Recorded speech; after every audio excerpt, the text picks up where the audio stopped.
Sunscreen use பண்ணா cancer வருமா?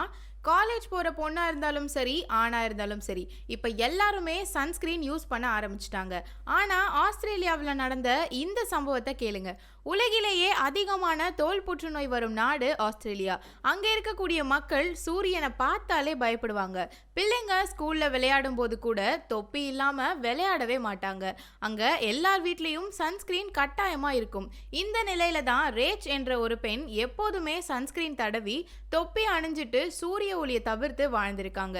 திடீர்னு ஒரு நாள் அவங்களோட மூக்குல ஸ்கின் கேன்சர் வந்திருக்கு. அந்த பெண்ணுக்கு பெரும் அதிர்ச்சி. நான் எல்லாமே சரியா கவனிச்சும் எனக்கு ஏன் இப்படி ஆச்சுன்னு ஆராய்ச்சி பண்ணியிருக்காங்க. ஆராய்ச்சியின் முடிவு இன்னும் அதிர்ச்சியை தந்திருக்கு. அவங்க பயன்படுத்தியது விலையுயர்ந்த ultra violet lean screen SPF 50+ sunscreen. அதை டெஸ்ட் பண்ணி பார்த்ததுல SPF 4 தான் இருந்திருக்கு. அந்த சன்ஸ்கிரீன்ல கிட்டத்தட்ட எந்த பாதுகாப்புமே கிடையாது. இதனால சாய்ஸ் ஆஸ்திரேலியா என்ற அமைப்பு 20 சன்ஸ்கிரீன்களை டெஸ்ட் பண்ணியிருக்காங்க. அதுல 16 பொருட்கள் அவங்க பாக்கெட்ல சொன்ன அளவுல இல்லைன்னு தெரிய வந்திருக்கு. இதுல முக்கியமான பிராண்ட் என்னன்னு தெரியுமா? நியூட்ரோஜீனா, பனானா போட், போந்தி சான்ஸ். இதை கேட்ட ஆஸ்திரேலிய மக்கள் கடும் கோபம் அடைஞ்சு பணத்தை ரீஃபண்ட் பண்ண சொல்லியிருக்காங்க.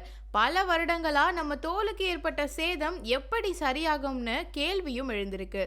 ஸோ கேர்ள்ஸ், நாம டெய்லி யூஸ் பண்ற சன்ஸ்கிரீன் நல்லதான்னு பார்த்து டாக்டரை கன்சல்ட் பண்ணிட்டு யூஸ் பண்ணுங்க.